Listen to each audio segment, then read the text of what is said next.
Bueno, para hoy el trabajo 12 de agosto. Entonces, para sociales comenzamos viendo estos videos. Guerrero, para luego dar el grito de la independencia, había sido todo un éxito. Pero la corona española no se iba a quedar así. Cuando Napoleón fracasó en su campaña y Fernando VII recuperó el trono de España, lo primero que hizo fue enviar a Pablo Morillo y al virrey Juan de Sámano a reconquistar América. Mientras tanto, los criollos no se ponían de acuerdo en cómo organizar la Primera República. Había realistas y patriotas, y a su vez los patriotas se dividían entre centralistas y federalistas. Y en medio de esa discordia llegó el contraataque español. Durante la Reconquista murieron grandes personajes y los patriotas que sobrevivieron se fueron a resistir al Casanare. Y también al mismo Casanare llegó Simón Bolívar. Su lucha por la independencia ya llevaba años. De hecho, él estaba en Londres en una misión diplomática cuando ocurrió el Grito de Independencia de 1810. Y fue en 1819 que unió fuerzas con Santander para liberar la Nueva Granada. Y sí, el 11 de junio, en medio del invierno y después de atravesar el vasto llano, Bolívar y Santander se reunieron en Tame, a orillas de la Cordillera Oriental. La idea era simple: formar un solo ejército patriota con más de 2.500 almas y atacar al poderoso ejército realista al mando del general José María Barreiro. El plan era lo complicado. Había que llegar al centro del país sin ser vistos. Y para ello, la única opción era una odisea: escalar la cordillera oriental hasta el páramo de Pisba a 3.500 metros de altura. Eso sí, antes de emprender el ascenso había que tomarse un puesto de vigilancia en las Termópilas de Paya.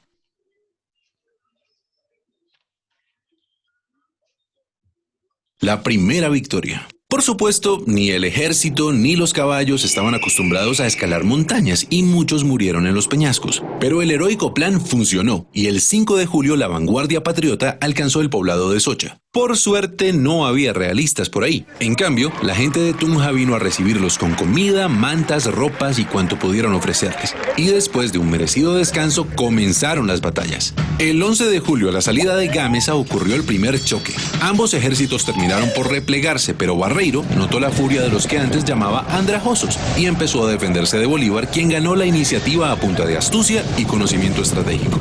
Los patriotas avanzaron en Tasco, Beteitiva y Serinza. Cuando Barreiro vio que llegaban patriotas por el valle de Duitama, se sintió rodeado y el 17 de julio abandonó su cuartel en Tópaga para ir a pertrecharse en Paipa y tratar de prender alarmas en Santa Fe. La iniciativa estaba del lado de los patriotas y en la madrugada del 25 de julio, un día después del cumpleaños de Bolívar, el ejército patriota decidió lanzar el siguiente ataque.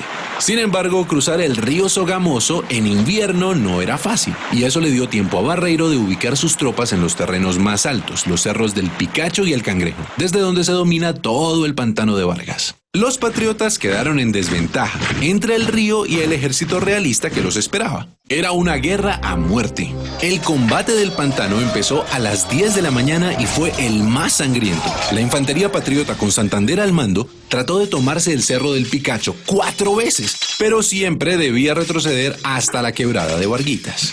Al ver a su enemigo debilitado, Barreiro clavó la bandera española en el cerro y gritó: ¡Viva España! ¡Viva el rey de España! Y se lanzó a toda carga contra los patriotas. Bolívar dijo: se nos vino la caballería encima y se nos perdió la batalla. En esas apareció el coronel Juan José Rondón, un intrépido llanero seguido de 14 jinetes, y le dijo a Bolívar: mi general, ¿cómo vamos a perder si nosotros no hemos peleado? Y pidió una última oportunidad de atacar. Bolívar contestó: coronel Rondón, salve usted la patria. Al oír eso, Rondón y sus hombres se transformaron en centauros y se lanzaron contra el escuadrón realista. Y esos 14 jinetes cambiaron el rumbo de la batalla decisiva en la campaña libertadora. Barreiro comprendió que estaba en desventaja y comenzó a retroceder por Sogamoso hacia Santa Fe.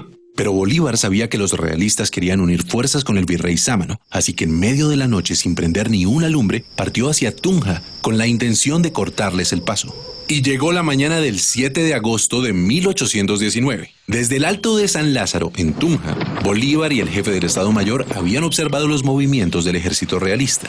Bolívar se adelantó hasta el puente de Boyacá. Gracias a eso logró ubicarse mejor y esta vez dividió en dos a los realistas, que habían dejado una brecha entre el grueso del ejército y la vanguardia. A las 2 de la tarde, el desprevenido jefe de la vanguardia realista pensó que era un buen momento para almorzar, cuando por su espalda vio llegar a los primeros jinetes patriotas. Al principio creyó que era solo un puñado y quiso perseguirlos, pero pronto quedó asombrado. Entre la niebla vio aparecer la tropa patriota en formación de combate.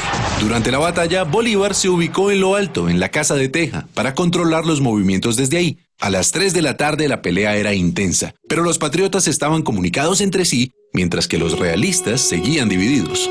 El general Santander hizo retroceder a la vanguardia realista hasta el otro lado del puente de Boyacá, donde los patriotas los esperaban. Y aunque el grueso del ejército de Barreiro atacó, otra vez Rondón y sus lanceros embistieron sin miedo, de frente y por el centro. La victoria fue rápida y contundente. Barreiro fue arrestado y el ejército realista se dio por vencido. Así, a las 4 de la tarde del 7 de agosto de 1819 terminó la batalla, y con ella una travesía que abrió las puertas a la independencia de todo un continente. Celebremos la batalla de Boyacá recordando a todos aquellos hombres y mujeres que lucharon por nuestra libertad. Posteriormente, entonces, fuimos a trabajar la página 105, la 100, coloreando, igual en la página 117 y en la página 118. Listo, colorear, subrayar y colorear los dibujos del puente de Boyacá y la independencia. Continuamos con matemáticas, entonces realizamos la página la página 13, perdón, y realizamos las multiplicaciones que ahí se encuentran. ¿Listos? Teniendo en cuenta que cuando nos hablaban de cuánto vale el pasaje del CID, ponerlo en la actualidad, que es 2.300, que la entrada para el zoológico es de 6.500 y ya desarrollar los puntos que están ahí. Luego comenzamos y trabajamos la guía. Entonces en esta guía lo que tenemos es multiplicar. Entonces colocamos acá, dice 4 por 1, 4. Luego cogemos acá el 3 y el 1. 3 por 1, 3. Colocamos el resultado acá. Y luego 3 por 2, 6. Y colocamos el resultado. Los resultados que vamos encontrando, ¿cierto? Entonces acá nos da 3 y aquí nos da 6. Posteriormente, para hallar estos dos, multiplico 4 por 3, 12. Y 6 por 3, que son estos dos, 18. Y luego hago la multiplicación de 18 por 12 y lo colocamos acá arriba. Y así hacemos para todas las multiplicaciones que tenemos acá. Entonces, cada uno, este va con este va con este, y este con este, y vamos ubicando la multiplicación hasta hallar el último producto que nos pide. En tecnología, entonces, trabajamos los procesos teniendo en cuenta que los procesos tienen un inicio y una salida. Y tuvimos en cuenta acá esta estructura, ¿no? Luego en el cuaderno comenzamos a escribir acá estas estructuras que tenemos como freír un huevo, teniendo en cuenta que para hacerlo, para, para saber cuándo queremos café, qué pena. Entonces acá, los rombos significan las decisiones que yo debo tomar en un proceso, ¿cierto? Y los rectángulos significan los procesos. Cuando llevo a cabo un proceso, llevo a eso a la ejecución, está representado por unas líneas, ¿listos? Entonces acá, quiero café, bajo, voy a tomar una decisión. Si no está hecho, ¿qué debo hacer? Y si está hecho, ¿qué debo hacer? Entonces acá me dice, si está hecho, debo calentarlo. Sigo con mi ejecución, pero en esa ejecución debo tomar la taza de café y añadirle azúcar. ¿Listos? Y ahí sigo con mi ejecución. ¿Está dulce? Entonces sí, me lo puedo tomar. Si no está dulce, entonces debo añadirle azúcar. Si no está, no quiero café, pero no está hecho, ¿cierto? No está hecho, tengo que hacer una ejecución, que es hacerlo.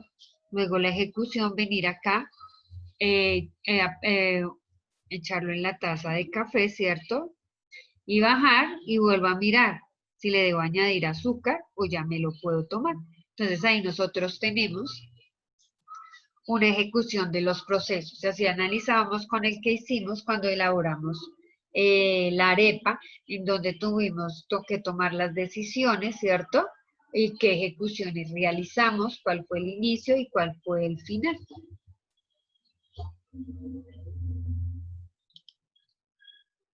Y en educación física, entonces, trabajamos con un palo de escoba, ¿listos?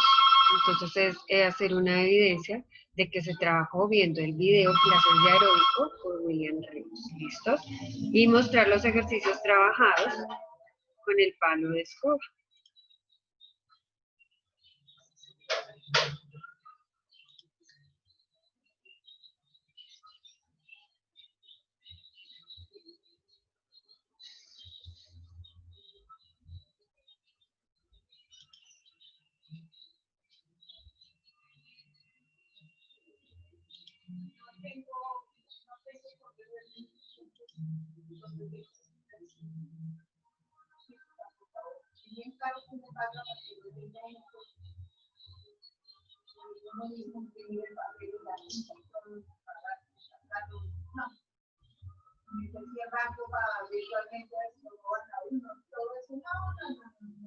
Como no estuviera aquí, es claro que le cobran por servicio medio, porque es un servicio que no queda ninguna arreglar, y ya que no sirve para eso.